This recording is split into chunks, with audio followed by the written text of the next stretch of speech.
گرم چیز سے زبان جل جائے تو بعض اوقات تیز گرم چائے کا گھونٹ بھرنے سے یا گرم چیز کھانے سے زبان جل جاتی ہے۔ اس کی جلن کم کرنے کے لیے 2 کیلے کھا لیں یا تھوڑی مقدار میں دودھ پی لیں۔ اگر دودھ تھوڑی دیر کے لیے منہ میں روک کر رکھا جائے تو اور بھی فائدہ ہوتا ہے۔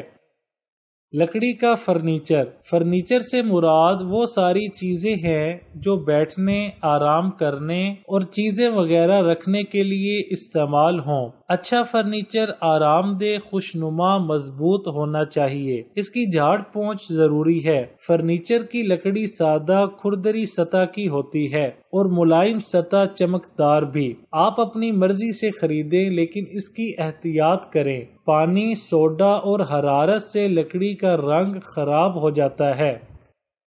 خشک موسم میں کپڑوں کا چپکنا۔ سردیوں اور خشک موسم میں ریشمی اور واش اینڈ ویئر کپڑے جسم کے ساتھ چپکتے ہیں، جس سے کافی الجھن ہوتی رہتی ہے۔ اس الجھن سے چھٹکارے کے لیے کپڑے دھونے کے بعد آدھی بالٹی میں 3 سے 4 کھانے کے چمچ سفید سرکہ ملا کر کپڑے اس میں کچھ دیر تک بھگو کر نچوڑ لیں یا چاولوں کی پچ میں بھگو کر نچوڑ لیں، سکھا کر استری کر لیں۔ کپڑے بالکل نہیں چپکیں گے اور خواہ مخواہ کی الجھن سے چھٹکارا مل جائے گا۔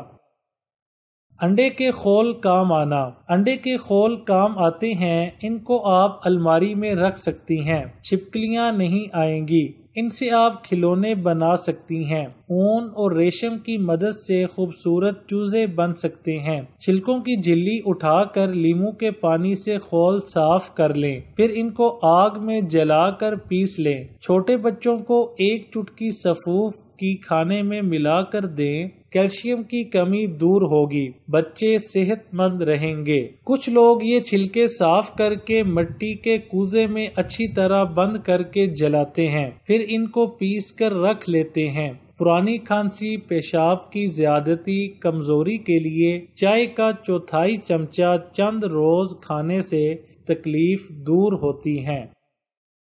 فرنیچر کی صفائی۔ اگر فرنیچر پر نیل پالش یا رنگ گر جائے تو آپ اسپرٹ روئی کے ٹکڑے پر لگا کر داغ صاف کر لیں۔ پرافین کا تیل بھی دھبے دور کرتا ہے۔ سرکہ سے تیزابیت دور ہوتی ہے۔ سیاہی گر جائے تو کپڑا پانی میں بھگو کر صاف کریں، پانی سیاہی کا رنگ ختم کر دے گا۔ مہندی کا رنگ سیاہ بنانا۔ آملوں کو ابال کر پانی کو ٹھنڈا کر کے مہندی کو اس پانی میں گھول کر لگا لیں۔ مہندی کا رنگ سرخ رنگ کی بجائے سیاہ ہوگا۔ یاد رہے کہ آملے کا پانی اور مہندی کو 15 منٹ بھیگا رہنے دینا چاہیے۔ ویڈیو اچھی لگے تو لائک، شیئر اور چینل کو سبسکرائب کرنے کے ساتھ کومنٹ باکس میں اپنی رائے کا اظہار کرنا نہ بھولیں۔